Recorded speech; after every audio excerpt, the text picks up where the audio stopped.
Over 200 companies showcasing at the Buy Local Summit taking place at the Sandton Convention Center.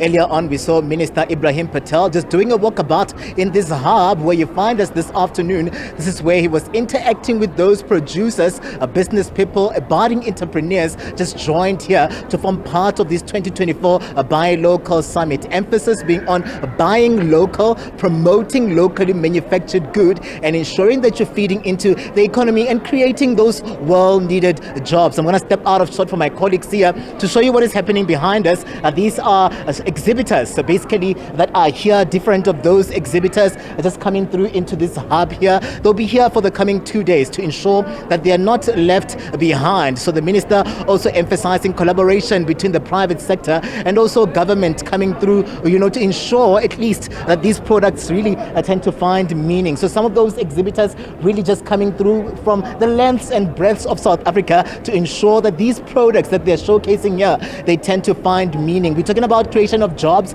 we're talking about feeding into the local economy and speaking all things localization. I'm going to bring into the conversation with us this afternoon Katlego Legodi, who joins us from SAA Studios to give us a sense of really how you're receiving really everything else that has been happening here. We saw the minister also visiting your stall earlier on. Excitement really all around. Give us a sense of who you guys are as SAA Studios and why do we find you guys here today? Awesome, thank you for the opportunity. So I'm Katlego Legodi. I'm part of SAA Studio along with my twin sister.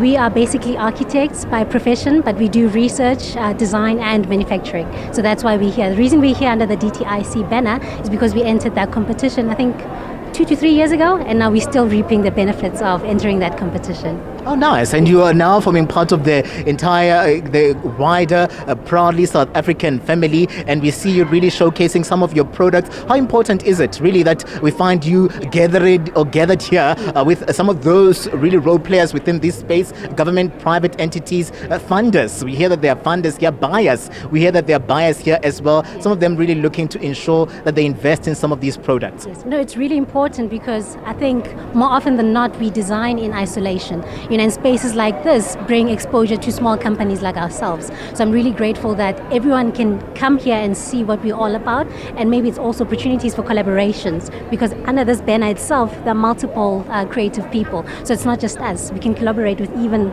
people beyond our studio itself.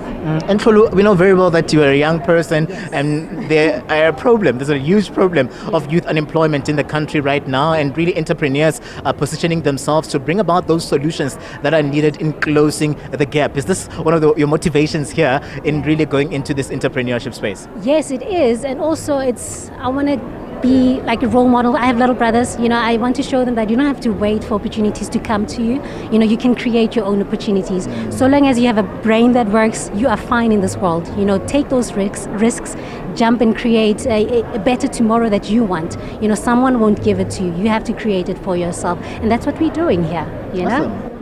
Let's get into the products. Yes. I mean, this is an exciting one because I see that you guys have been hard at work, and we see also heritage at its best in terms of the products that you have on offer here. Just give us a sense of what we have here. So here you're looking at our approach on African birth rituals. So as a studio, we like to preserve our own rituals and heritages, because we realize that a lot of the furniture offerings are very Western in nature, right? Then we saw that there's an open market. What would happen if we preserve our own identity through furniture design? So this is the manifestation of that. So she actually designed it. She was looking at how you can preserve this idea of birthing, giving birth in the African context.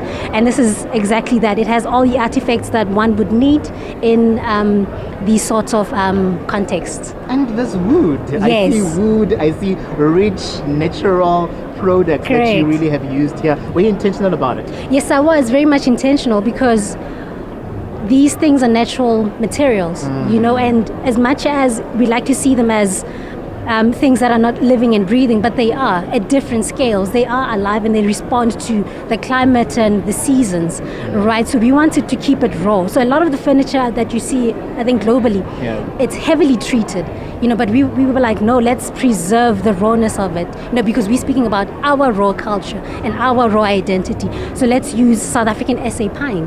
It's local, Yeah. right? And let's celebrate that and not try to put on a lot of makeup on it. Let's celebrate it for what it is. And you can see it, it's very beautiful. It's untreated. All you have to do is just sand it here and there, but it's an extension of that ritual.